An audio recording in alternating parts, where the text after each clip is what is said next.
you frightened? Yes, frightened of death. I think we all are. Patrick Murphy is condemned to die for murder. Murphy is scheduled to be executed at this hour tomorrow. Certainly one of the most violent acts exacted upon a police officer. But he didn't pull the trigger. Did you kill the police officer? No, ma'am. In Texas, though, it doesn't matter. If you were going to write a scenario of what would be appropriate for the death penalty, it would be this. I'll be with Patrick's son. He chose to live like an outlaw, and now he gets to die like one. And the victim's family. I don't have any sympathy. I think he deserves to die. As they prepare for his final hours. When this murderer is put to death, it'll be closure for our officers. In this countdown to his execution. And what's the outcome?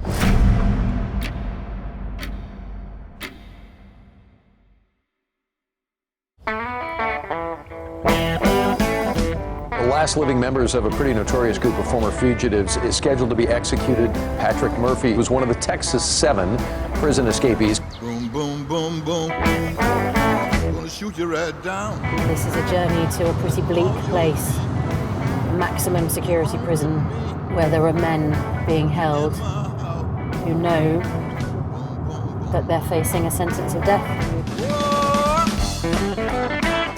I'm meeting Patrick Murphy, one of America's most notorious fugitives, convicted of killing a police officer during an armed robbery. I just wonder what he's thinking, whether he thinks he deserves his punishment, whether he'll ask forgiveness, and what his thoughts are on the years and years that he's spent in prison.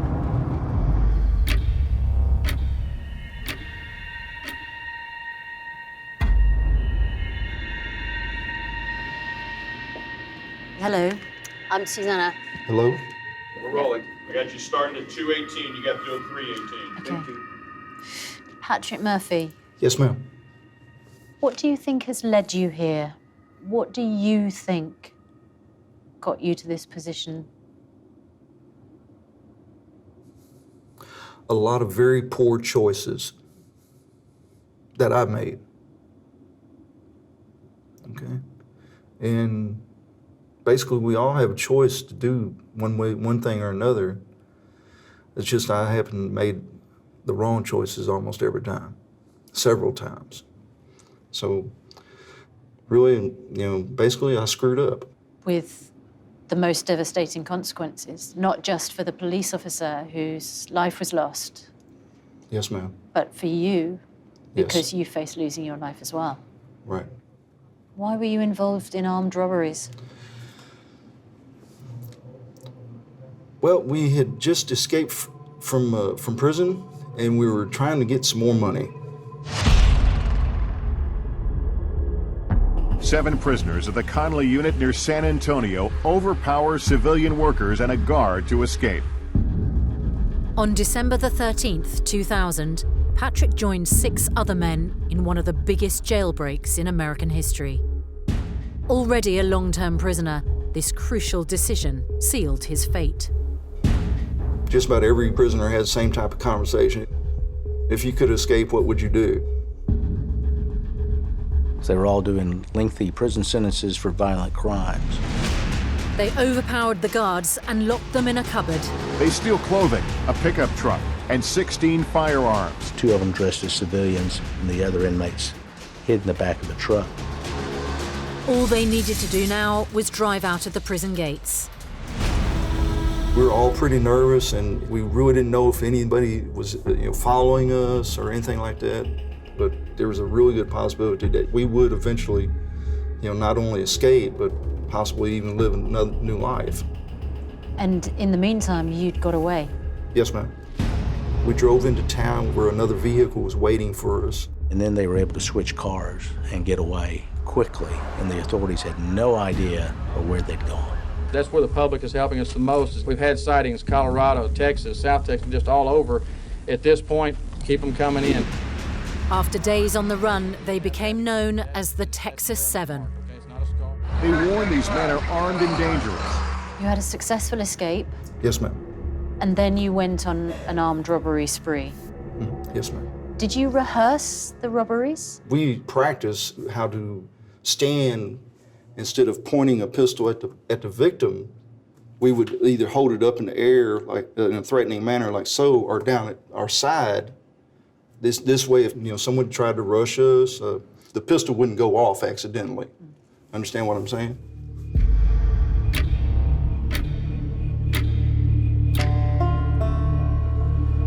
On Christmas Eve, the Texas 7 targeted Oshman's sporting goods store in Irving.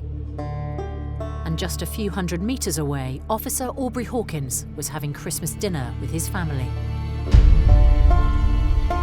Aubrey was a caring man, an honest man, a loving father. He always loved helping people. That was Aubrey. At 6:26 p.m., 911 received a report of a disturbance at Oshman's. Aubrey was on the scene within 3 minutes.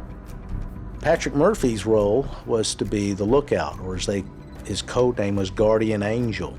He was listening to the Irving police calls and immediately told them that Irving had dispatched a police officer. My position was out in front of the store, I'd say almost 100 yards away. And the incident occurred behind the store in the loading dock area.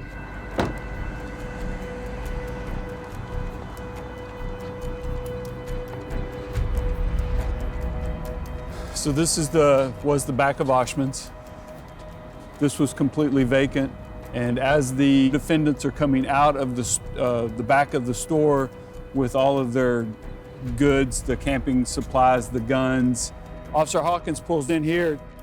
When he drove up there, George Rivas was acting as security guard, and he signaled Officer Hawkins over, and when he got close to him, they opened fire.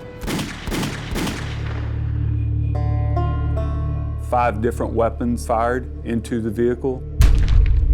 He was hit 11 times, several times in the head, in his bulletproof vest, and he was killed instantly by a barrage of gunfire. He drug his body out of the car and drove over him, trying to get away. But they took the time to take his gun.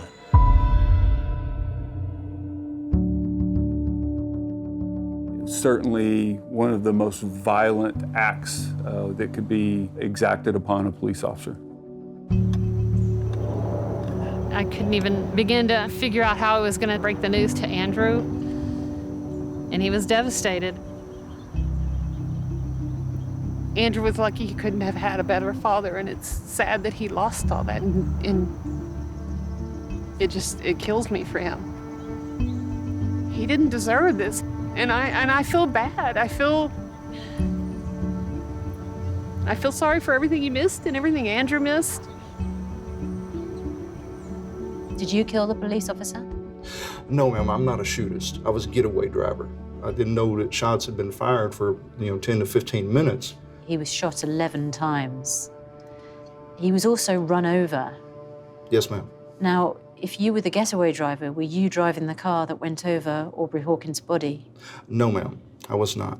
Do you know who shot Aubrey Hawkins, the police officer? No, ma'am, I don't, because I was not there. You must have known that if you're going out to rob stores and individuals and your group is armed with guns, that someone's at risk of getting hurt or shot or, at worst, killed. I'm not real sure how to answer that. I mean, you expect to get away with the crime, but hopefully it doesn't escalate to a shooting incident. It was never in the plan to kill somebody. Didn't turn out that way, did it? No, ma'am, it did not. Very, very unfortunate that it did not. I'm sorry that Aubrey Hawkins died. I regret my involvement in it, deeply regret my involvement in it.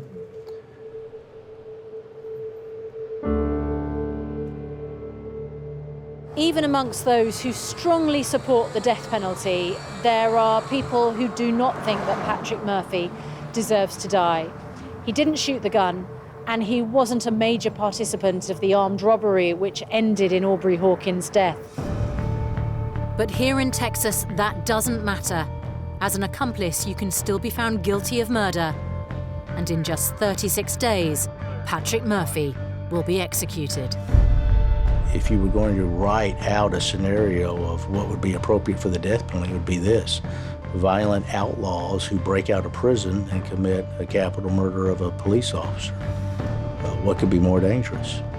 I think clearly he deserves to die.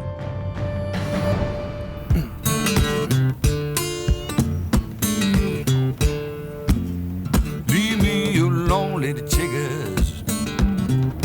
So this is Huntsville, and it's very odd to be in a town where at the heart of the whole place is a death chamber.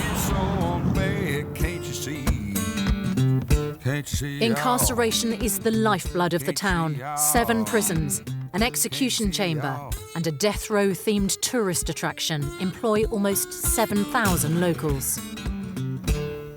One of them was Michelle Lyons. We're meeting in the prison graveyard, a final resting place for executed men. The headstones will have the prison numbers on them, and a death row inmate always starts with 999. Michelle worked as a public information officer for 10 years. Her role was to witness every execution that took place, to keep a public record of the actions and last words of every inmate. Looking at the date, and I remember the name, I know that I witnessed this execution. You have an extraordinary life experience, and I wonder how many executions you have witnessed. The closest that I've been able to estimate was about 300. And what impact did that have on you, watching a man be put to death? Back then, I don't think I really thought about it ever. But then when I became a parent in 2005, that's when I really started to struggle with it, seeing the inmates' moms watch this execution, and it tore me up. Out of those 300 executions that you've witnessed, are there moments that stay with you? The first execution, the man was so angry and told the victim's family, I hope you get in a car crash and die on the way home. The next execution was the most profound and sincere apology.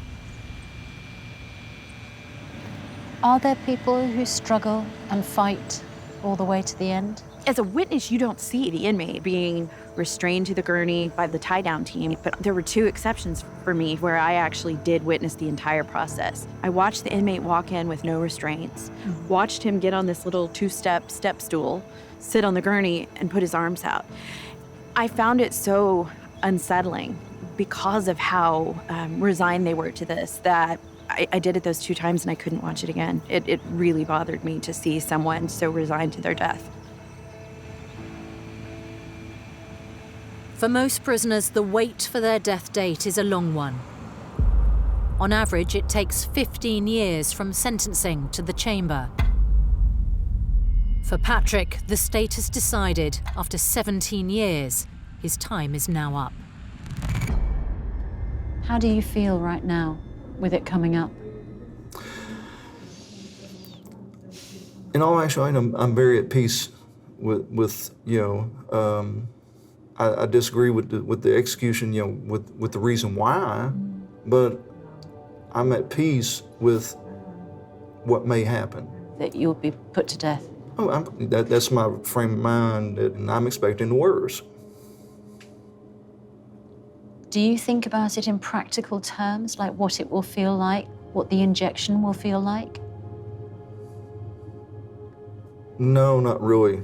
'Cause I think if I really start thinking about things like that, that it would really wear on my mind, because that would probably really just drive me almost batty insane, thinking like that.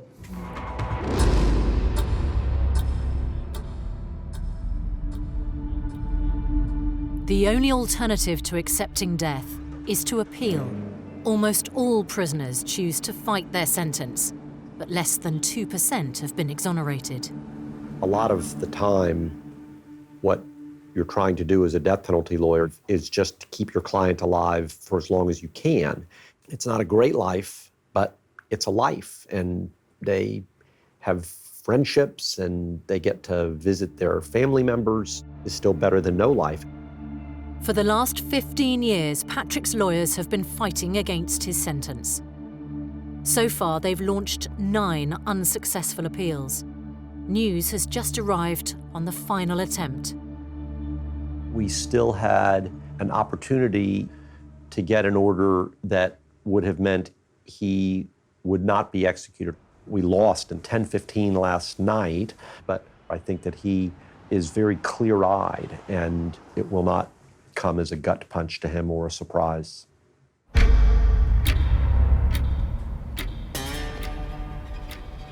Patrick has exhausted all his appeals, and as the next 2 days will be his last, he's begun focusing on his dying moments. Since being on death row, religion has become a huge source of strength to him. He's converted to Buddhism and become close to Rev Shi, a Buddhist monk who is his spiritual advisor.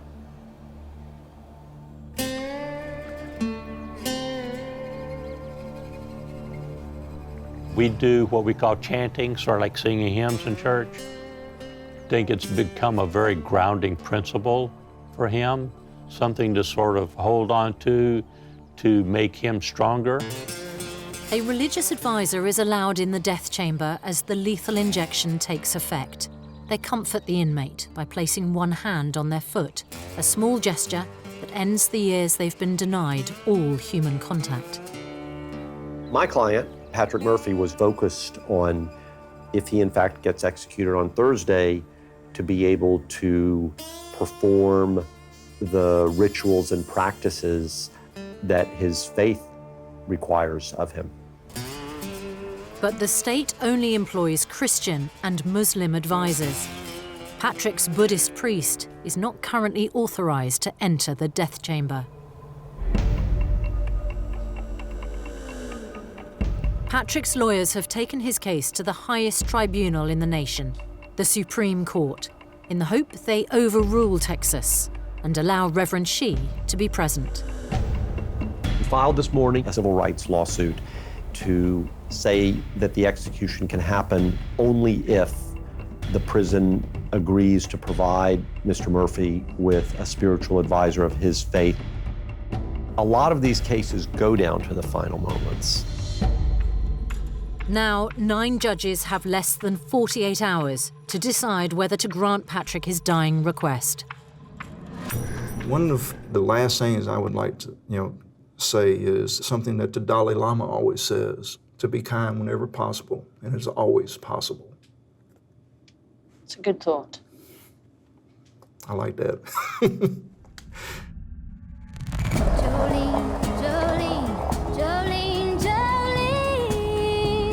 I'm begging of you, please don't take my man.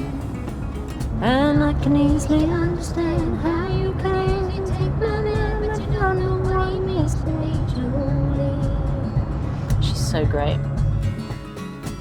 I'm in Huntsville, Texas, the execution capital of the United States.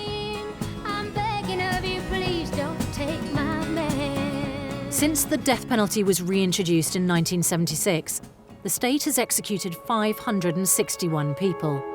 Patrick Murphy is set to be next for his role in the murder of police officer Aubrey Hawkins in 2000.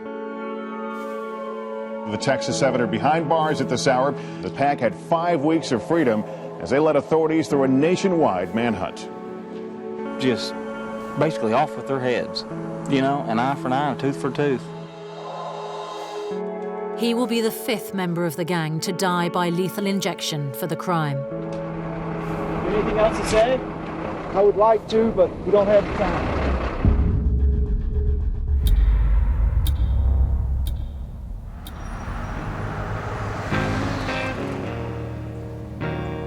Patrick's case raises really troubling questions about when the death penalty should be applied. What's controversial is that he didn't pull the trigger. And that is the reason why this traditionally pro-execution town is divided on whether Patrick should live or die. There you go.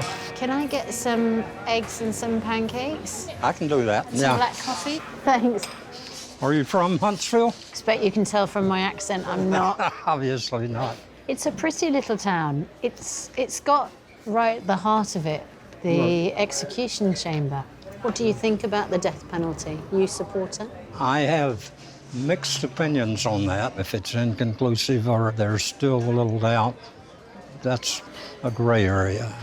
One of the unusual things about the Texas 7 case, Patrick Murphy was not on the scene when the police officer was shot and killed, but he's been convicted and sentenced to death. That's in that gray area that I was talking about. I would have very serious problems with giving him the death sentence.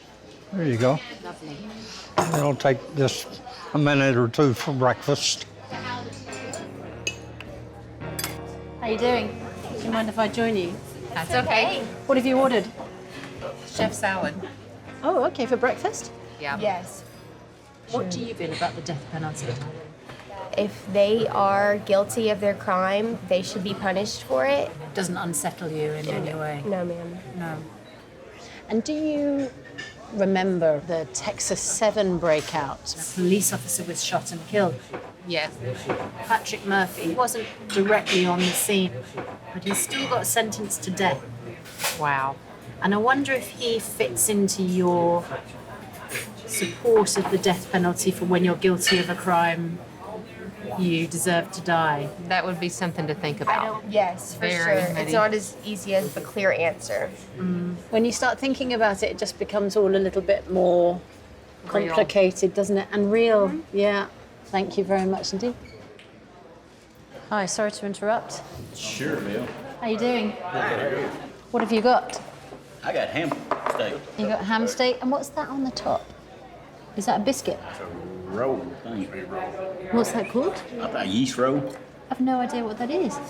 Oh, a roll. Yeah. Yes. I thought you were saying I'm sorry, roll. that's my little southern accent. No, that's me coming from England. I can't understand anybody. Are you aware of Patrick Murphy, one of the Texas 7? It's been a long time ago. Yeah, it was back in 2000. They murdered a police officer. Just came on duty. Patrick Murphy didn't pull the trigger. And yet he's going to be executed like the others who did. What do you think about that? If he didn't commit the murder, I don't believe he ought to be put to death. Do you support the death penalty? 100%. An eye for an eye. Yes. And I believe that. I really do. And what about in the case of Patrick Murphy, where he's not actually the person who... Well, he was involved with it. He was guilty right when he escaped. He wasn't during change. That don't make him a murderer, though. Huh? That doesn't make him a murderer.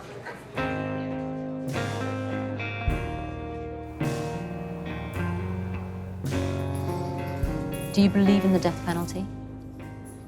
Strangely, yes, I do. It does serve a purpose. It's really not a deterrent to any crime, but in some instances, it is a form of closure for the victims. And also, some crimes are so heinous that they do deserve it. Yeah. So you back the death penalty in the cases of the men who were part of the same crime that you took part in, but you don't think that you deserve it? Well, I don't necessarily think I do because I was not a shooter. And I'm not contesting my guilt, okay? Because, I'm guilty of committing the crime, okay? What we're contesting is my sentence fair? Is it just?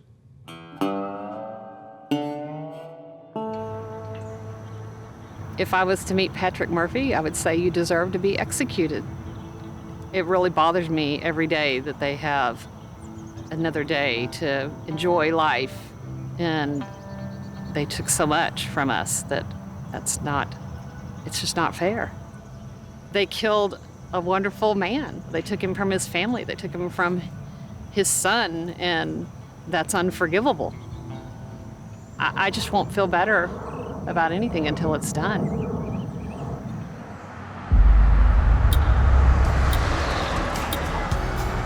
take me away and turn back the years and sing me back home before I die. So, what of Patrick's life to date?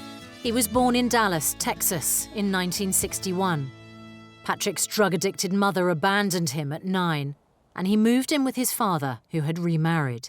He was in constant trouble as a teenager, being arrested multiple times and often running away from home. How are you doing, sir? Patrick didn't finish school, became a labourer, and aged 20, he fathered a child, Patrick III, who's just arrived in Huntsville. I didn't know him growing up. I didn't have any contact with him and didn't know who he was or really anything about him. And then all of a sudden, my mother called me and she said, the Texas Rangers and the FBI are standing in my living room. They really want to talk to you. The first time I heard about my father was when they broke out of prison. After he was caught, his father decided he wanted to meet Patrick for the first time. How are you supposed to react to that? You know, I mean, I didn't know what to do. I didn't know how to react. The guards were behind me, and I sit down in the cubicle, and all of a sudden they bring this man in that's in shackles and chains and everything else and set him down. We stare through the glass at each other and try to make small talk. When the 20 minutes was up, the phone went dead, and that was it.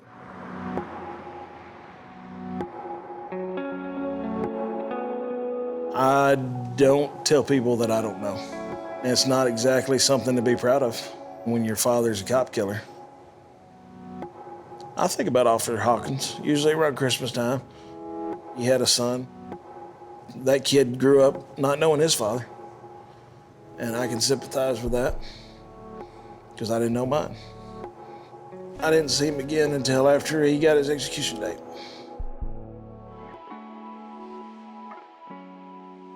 Time moves real fast.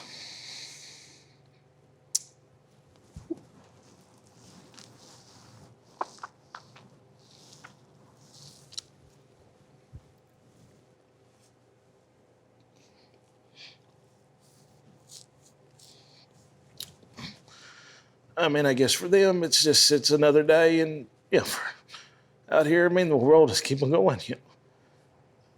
Let's get.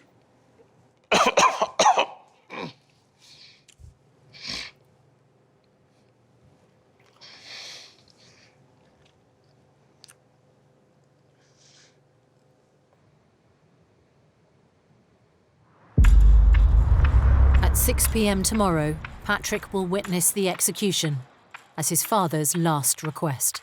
It may sound cold-hearted, but I'm just here to make sure it's over. I've been more than honest with him about it. I absolutely think he should be executed. The way I was raised, it's kind of guilt by association. I mean, you killed a law enforcement officer in the state of Texas, and you're going to be executed. And that's all there is to it. Well, what I feel, I'm not ready for that one yet either. I don't know. Patrick is 57 and his last 35 years have been spent behind bars. But his life could have been so very different. When he broke out of prison 19 years ago, he was just 15 months from parole for his original crime. Why did you escape when you were so close to having the chance of leaving prison, a free man? You have to kind of understand, as a sex offender, restrictive release, almost like house arrest. You were serving a 50-year sentence. Yes, ma'am. What did you do? I usually don't talk too much about that because I'm very ashamed of the crime and everything. Basically, it boils down to that I broke into a young lady's house, I tied her up and raped her.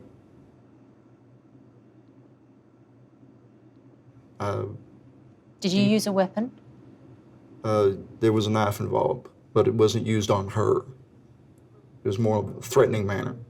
You raped her at knife point? Yes, ma'am. I deeply regret haven't committed that crime because I regret hurting the individual, you know. Even though she wasn't physically hurt, it was an emotional, traumatic experience, okay? If you raped her, she was physically hurt? Yes, ma'am. I would have to agree with that. And who would you be if you hadn't raped that young woman? I'd be a father and a grandfather, I can tell you that. For Patrick, time has almost run out. What do you regret most?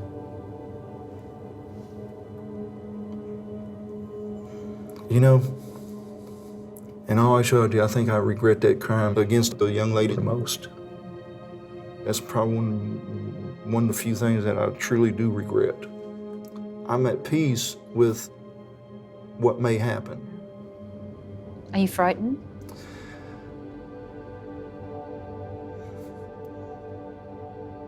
Yes, frightened of death. I think we all are, in some degree or another. But at the same time, I've made peace with it. Patrick, thank you. You're welcome. Best wishes. And to you.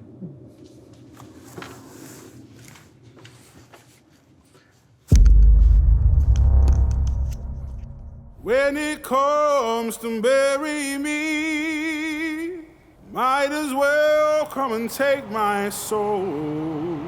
I can take it to the promised land.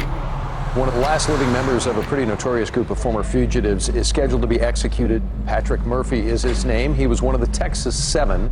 Murphy believes that his life should be spared. I'm driving into Huntsville, and this evening, Patrick Murphy will be put to death for his part in the murder of a police officer 19 years ago.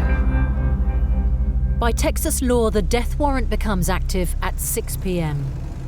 Barring a last-minute stay from the Supreme Court or the state governor, Patrick will die tonight. It's a very odd experience to be driving towards the execution of a man who I've only recently sat down and spoken to. And I think that he must have had a very weird evening yesterday, putting his things in order, perhaps speaking to his supporters.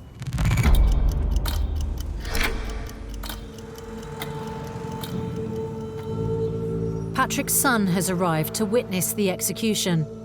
He met his father for the 4th and final time this morning. How are you doing? I'm sorry we're not meeting under better circumstances. Circumstances are fine. Yeah, how are you doing? I'm all right. Come over and let's just stand over here. It's warm, isn't it? It is a little warm. It's an odd day, isn't it? It's a little different. That's for sure. Did you see your dad for very long this morning? About an hour. How did that go? Went fine. Did he seem anxious or scared when you saw him this morning? No. We just sit around and joke. It wasn't a sad, somber event or nothing like that. I mean, it was just business as usual. Are you going to watch your father go this evening? Yes, I am. That's going to be a hard thing to see, isn't it? You know, I've been a paramedic and firefighter for 20 years, and I've seen it happen enough times that even in some of my own family, I don't think it's going to be any harder than any of the rest of them. But in my mind, it will be the closure. I'll know it's over, and that's what I want at this point in time. I want it to be over with. And how do you think you'll feel afterwards? I think I'll feel relieved. I mean, you've just seen him this morning, and he's due to be executed around 6 o'clock this evening. I mean, I'm in a constant state of conflict on it. I'll admit that. One half of you is, you know, he is your father, and this, that, and the other, and the other half of him is, you know, he's a hardened criminal, and you know, and you chose to live like an outlaw, and now you get to die like one.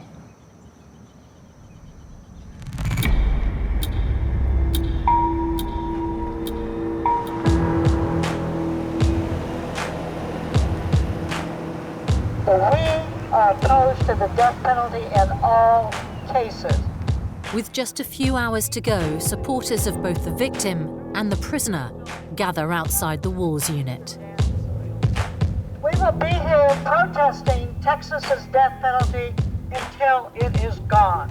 It's very odd that he is sitting just the other side of this wall in a holding cell, just a few feet away from the death chamber, waiting to find out if the Supreme Court will allow him a little bit more life. We are all here because we do not want Patrick Murphy to be executed. Patrick's final 24 hours are recorded. This is something called Death Watch, and it happens to every prisoner who faces execution. This is his last day before he's going to be executed at 6 o'clock in the evening.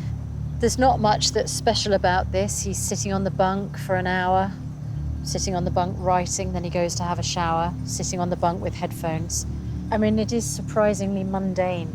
Everything from sleeping, sitting, reading a book, writing letters, those are all common entries. At 3:45 this morning, the day of his execution, he was sitting on the floor cleaning his cupboard. Correct. Is it important to do some cleaning on your last day alive? Well, when they leave the Polunsky unit, they take all of their property with them. And it's gathered with them in the they call them chain bags, the same bags that offenders who are released from prison are released with their property in. Only it's transported here, and it's back there now. All of that property is back there now. And who will that property go to? It's claimed by one of his family members. And what's the latest? Still waiting on the Supreme Court and the governor. No word from either. Correct. The family of Aubrey Hawkins decided not to come, but his fellow officers await news of the execution. Did you know Aubrey Hawkins? I did. He was a great young officer, full of life, loved doing the job, and it's incredibly sad he was taken from us so young. We all feel it. We're a brotherhood and a sisterhood. And it hurts when one of them is ripped from you. It does. This has been going on 20 years. So we're anxious about it. And when this murderer is put to death, it'll be closure for our officers. Hi. Hi, how are you? Good, how are you guys? Yeah, really good. Tell me what you're hoping will happen. We're hoping that Patrick's life gets spared. It's hard though, isn't it, when Aubrey Hawkins' family want this as justice for the father, for the husband that was taken from them. As the governor of California pointed out, we do not rape the rapist. We do not steal from thieves. What gives us the right to kill someone who murdered? We're better than that. We should, as a society, be better than that.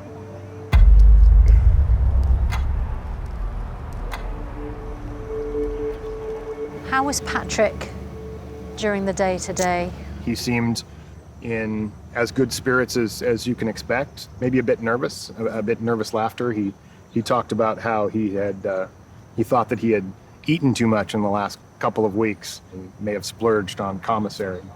Talked about how he may want to write something as a final statement, either in addition to or in lieu of actually speaking. But beyond that, it was pretty typical. So if all else fails, what happens to him in the next few minutes? When that word comes from the Attorney General of Texas and the Governor of Texas that there are no pending appeals and there is no issuance of clemency or a stay from the governor's office, then we'll proceed with the process, which is essentially letting Mr. Murphy know that it's time, and he walks the few feet from the cell that is his holding cell to the death chamber itself, and the process proceeds from there. Patrick will die by lethal injection. The main drug used, pentobarbital, is a powerful sedative that slows down electrical activity in the brain and nerve cells until it causes death. It can take up to an hour to do its job.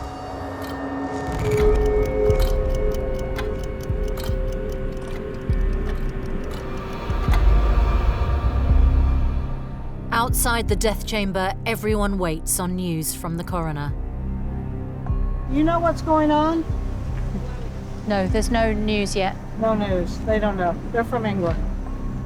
It's now almost 2 hours since the execution warrant for Patrick Murphy became active, and everyone here is just waiting around to hear what's going to happen.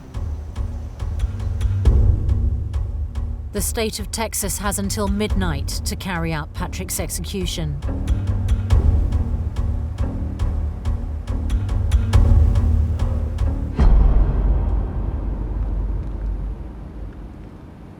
So everyone's going, doesn't it? Yeah, look, everyone's...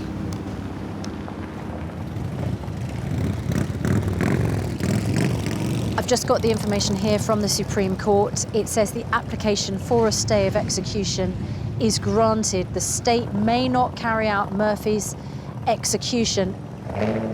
They cannot kill Patrick Murphy unless that Buddhist spiritual advisor is in there with him.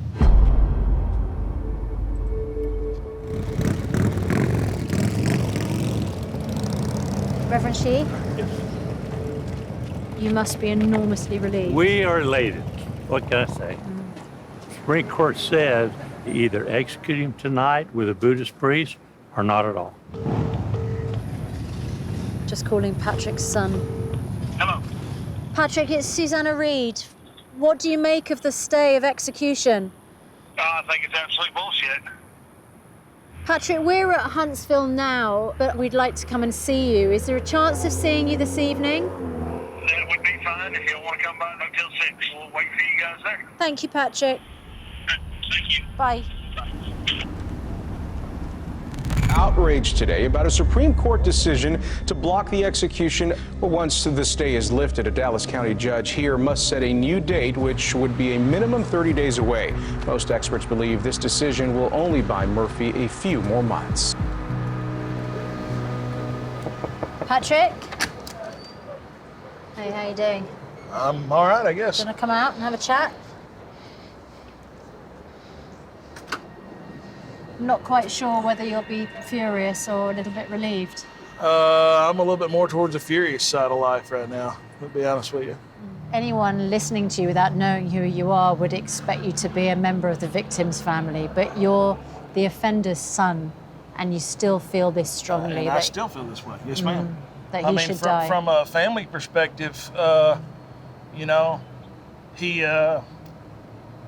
called my son today, and they said their goodbyes. And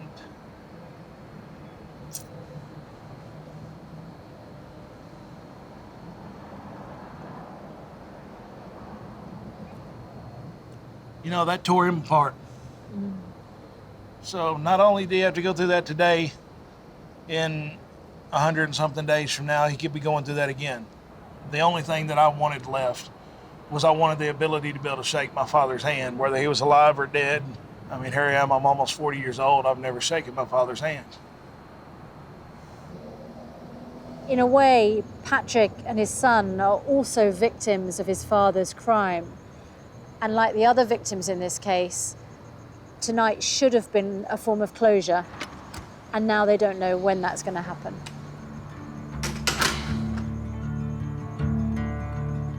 There ain't no grave can hold my body down. There ain't no grave. But as far as I knew, within minutes, I was going to be dead.